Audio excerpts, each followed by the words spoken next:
الرحمن علم القرآن خلق الإنسان علمه البيان الشمس والقمر بحسبان والنجم والشجر يسجدان والسماء رفعها ووضع الميزان ألا تطغوا في الميزان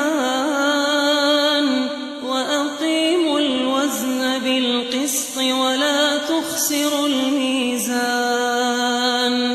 والأرض وضعها للأنام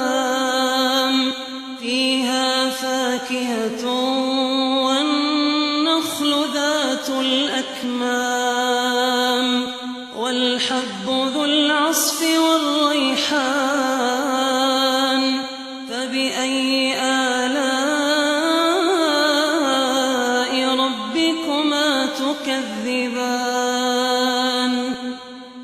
خلق الإنسان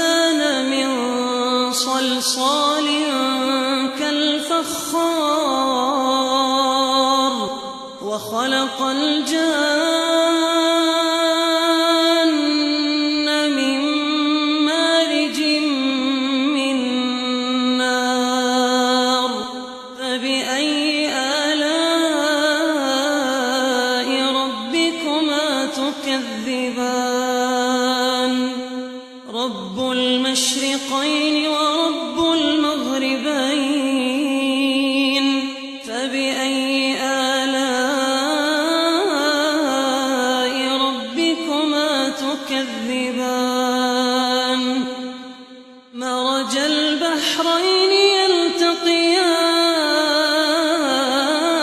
يلتقيان بينهما برزخ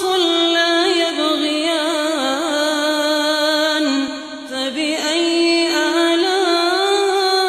آلاء ربكما تكذبان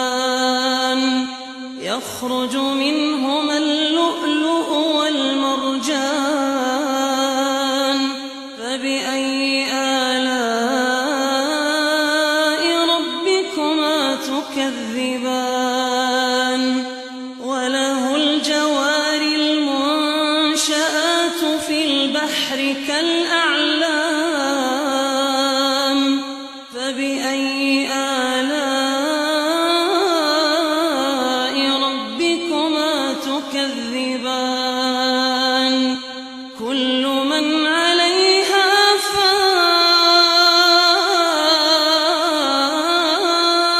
فان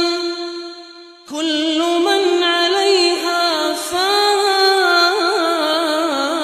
فان ويبقى وجه ربك ذو الجلال والإكرام فبأي آلاء ربكما تكذبان يسأله من في السماوات والأرض كل يوم هو في شأن فبأي آلاء ربكما تكذبان سنفرغ لكم أيها الثقلان فبأي آلاء ربكما تكذبان يا معشر الجن والإنس إن استطعتم أن تنفذوا من أقطار السماوات والأرض فانفذوا لا تنفذون إلا بسلطان فبأي آلاء ربكما تكذبان يرسل عليكما شواظ من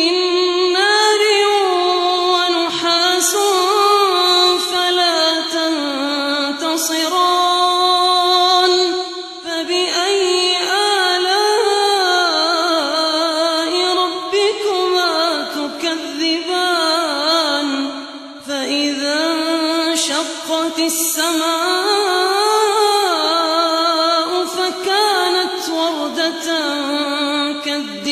كالدهان فبأي آلاء ربكما تكذبان فيومئذ لا يسأل عن ذنبه إنس ولا جان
تُكَذِّبَانِ